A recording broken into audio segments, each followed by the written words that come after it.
Welcome, listeners. On this episode, a 15-year-old student killed and three others injured after being hit by stabbing suspect in Thousand Oaks.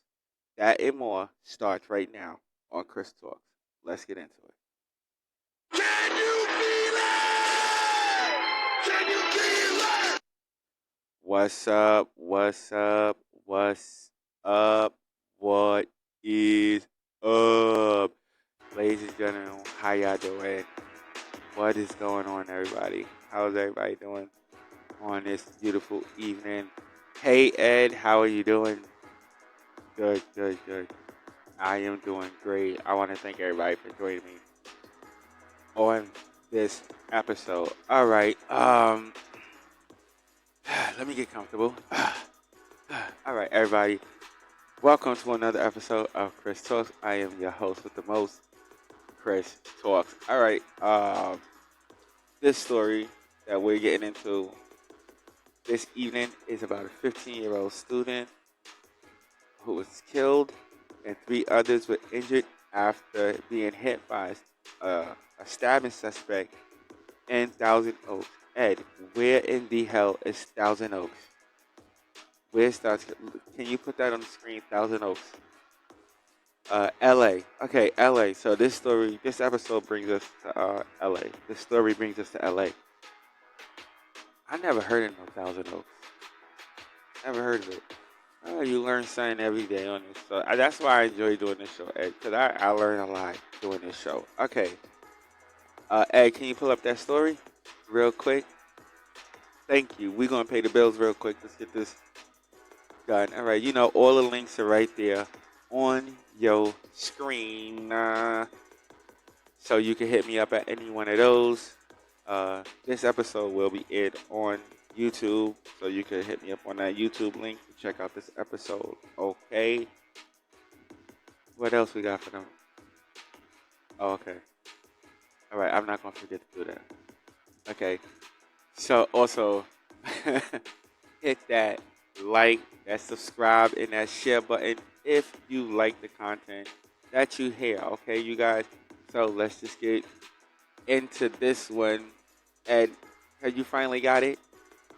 Thank you, because I am very curious of how a 15-year-old student was killed and what was the situation with three others being hit by a stabbing suspect.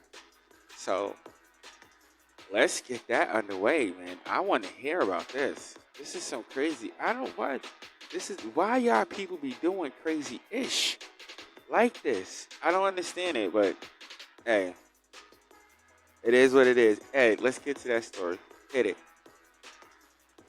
A Thousand Oaks student was killed and multiple others injured after a vehicle crashed into them as they were leaving school. According to the Ventura County Fire Department, the collision happened at the intersection of Thousand Oaks Boulevard and Lakeview Canyon Road, across the street from Westlake High School at around 3:40 p.m. All of those injured in the crash were pedestrians. One person remains in critical condition and one in moderate condition at the latest. Two others suffered minor injuries. The Ventura County Sheriff's Department said that 4 students were among those injured. They were walking away from school when the collision occurred. One of the students, a 15-year-old boy, died. 2 female students, aged 14 and 16, were among those injured as well as another 15-year-old boy. Our thoughts and prayers are with these students, their families, friends, and the entire Warrior community, said Conejo Valley Unified School District in a statement to staff and students. The car flipped over following the crash and trapped the driver inside. At this time, deputies do not believe drugs or alcohol were involved. They're unsure if. However, the driver was the suspect who stabbed a Walmart employee in Simi Valley earlier today, according to the Simi Valley Police Department. The stabbing happened at about 2:40 p.m., about an hour before the crash. The employee suffered non-life-threatening injuries. Witnesses were able to provide police with information on the suspect, including information that his white Toyota Camry was missing a front bumper and the vehicle's license plate number, according to police. According to VCSD, the suspect then traveled to Camarillo where he was involved in a domestic situation at about 3:20 p.m. No one was injured in this incident. The motive for the attack in Simi Valley is yet to be determined, and the investigation remains ongoing. Some details regarding the investigation cannot be released due to investigative integrity at this time and the multi-jurisdictional nature of this crime, said a statement from SVPD. The eastbound portion of Thousand Oaks Boulevard will be closed for at least 2 hours. The suspect, 24-year-old Austin Ice, was hospitalized after the crash. While deputies have not determined the ICE motive, deputies believe that the driver intentionally hit the students. BCSD said he will be booked on Tuesday night for homicide and assault with a deadly weapon. Damn right he gonna be booked for homicide with a deadly weapon. This dude was bugging the hell out. Hey, where you be finding these crazy stories from, man? Because son was bugging the hell out. He was bugging the hell out.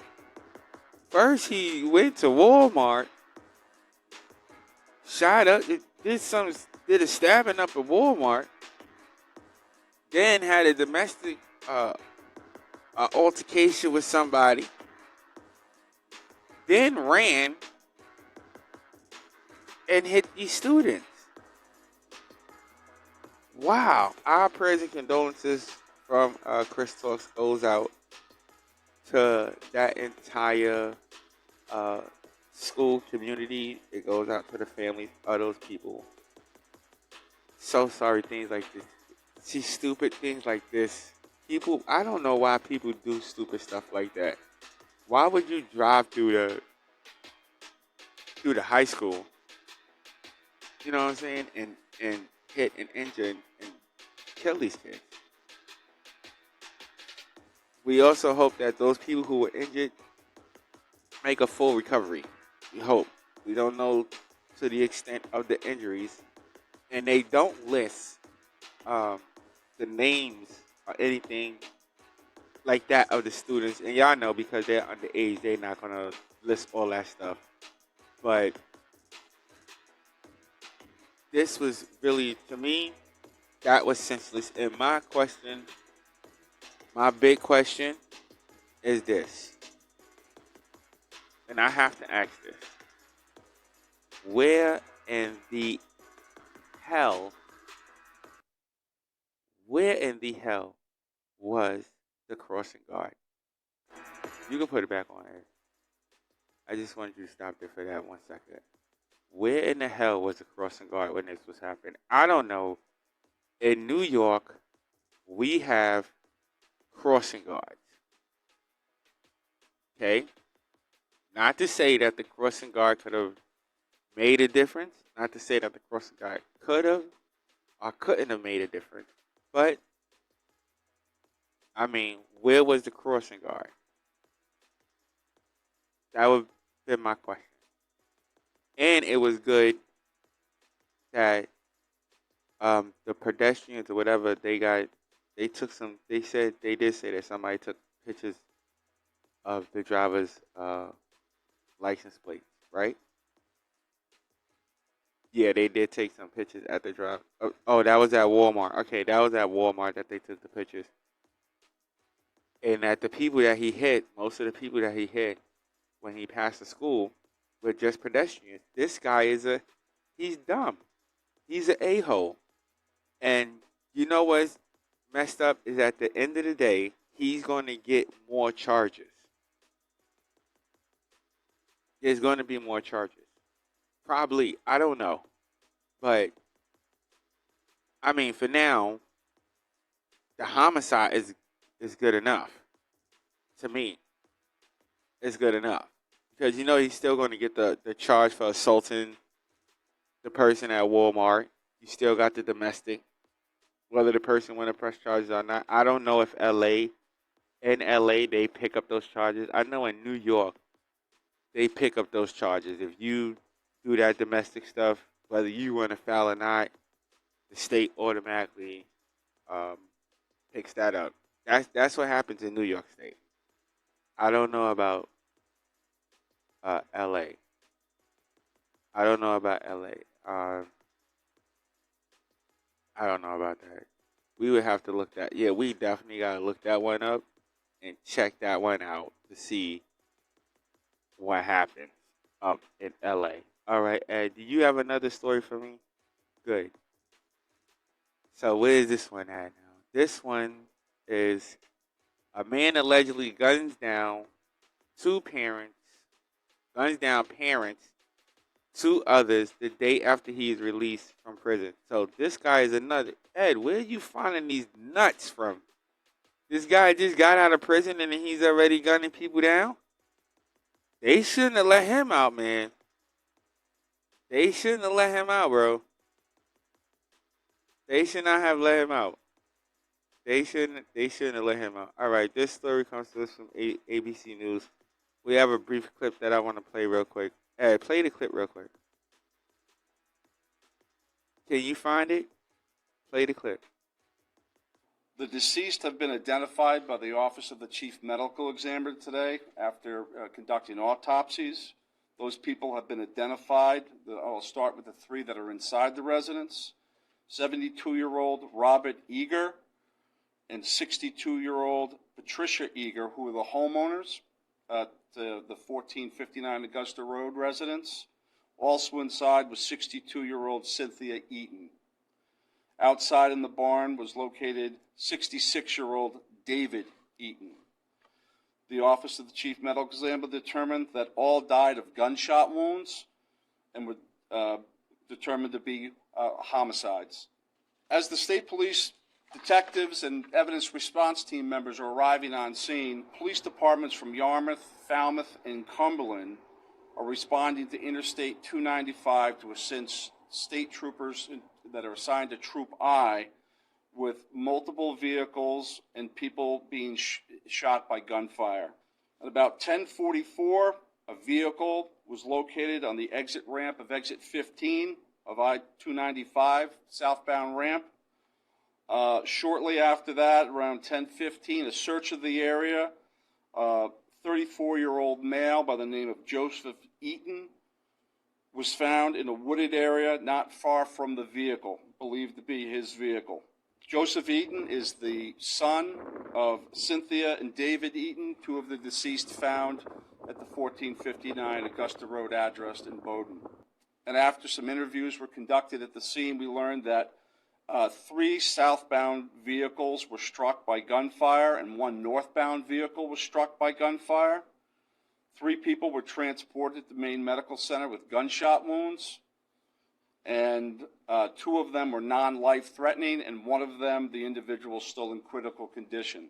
Mr. Eaton was then taken by major crimes detectives and Portland police officers to the Portland Police Department, where he gave a confession and admitted to killing his parents and his parents' friends. He admitted to killing his parents, David and Cynthia, and their friends, Robert and Patricia, in the residence at 1459 Augusta Road in Bowdoin. He had also admitted that he shot at the vehicles on Interstate 295 because he thought he was being followed by police officers. The deceased have been... Wow. Hey, where do you be finding these stories? He shot back. Duh. Yeah, the police was probably chasing your ass. Duh. You just killed your parent. The dude killed his parents, Ed. His parent. I don't think I could do that. That is some crazy. Oh my goodness. I don't think I could. I could shoot my folks. I don't think I could do that. They ain't do me that bad. This is a sad story. Again, our condolences go out to this family, because he ran in there. He killed everybody in that house, the parents and the parents' friends. That's crazy. According to this report, the parents and the parents' friends. I think this guy was holding a serious, and when I say a serious grudge against his parents. And you have to wonder why. Because I'm still wondering why. Did his parents put him in there? Did his parents put him in jail for him to come out of jail and then just want to jump and just kill them? I don't I don't know. I don't know. But this man did that. You got out of prison. Now you're going back to prison. You know, but you got to ask the question: why did he do that? Because this could be, I mean, this could be some type of mental thing. You know, some people, ladies and gentlemen, and this is very true. Okay, I don't follow or pay attention to all statistics, but this is one statistic that is really true, definitely true. And if to anybody, any of my listeners, if you ever been to prison or know somebody who has been to prison, you can ask them this. If they've been in there for a long time, some prisoners do, they come out and they try to be reformed, but they can't really quite grasp what's going on because they've been in prison for so long that when they come out, they'll do anything to get back into prison. I mean, I wouldn't have went this far, because this guy went, he went off the rails. I mean, dude killed his parents and their friends. So he went off the rails. But like I was saying before, that is like somewhat part of that that's kind of somewhat part of that condition. So where people will do stuff just to go back to jail. You there was a situation, that we was talking about earlier, me and Ed, right? Where we was talking, you and Mike, that we was talking about this one guy where we had saw a clip where this guy got out of jail, okay, and he was out of jail for a little while. He's not doing good. He's homeless. He's on the street and all that stuff.